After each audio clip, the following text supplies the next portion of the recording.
Samantala, inanunsyo ng grupong Manibela na magasagawa ho sila nitong malawakang kilos protesta sa Abril 15. Sinabi ng kanilang Pangulo na si Mar Valbuena na lain nitong nasabing kilos protesta ay bilang pagkontra pa rin dito nga sa Public Utility Vehicle Modernization Program ng gobyerno, kung saan nga papalapit na itong consolidation deadline sa pagkatapos ng buwan ng Abril o sa Abril at 30 ng kasalukuyang taon. Mga kabombo at ka-Nation, dagdag pa nito na kipagpulong na sila sa mga iba't ibang chapter kung saan sa A15 at 30 ang ng Abril o 15 at 30 ng buwan ng Abril ng kasalukuyang taon ay sasagawa nga itong kanilang balak na kilos protesta. Kinakailangan nilang bumalik nga sa kalsada aniya dahil sa ibinasura ng korte itong mga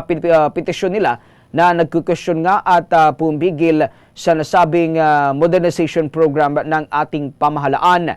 Nakasaad kasi sa nasabing Public Utility Vehicle Modernization Program ng gobyerno na kailangang mag-consolidate at maging miyembro sa kooperatiba itong mga jeepney drivers at mga operators dito sa ating bansa.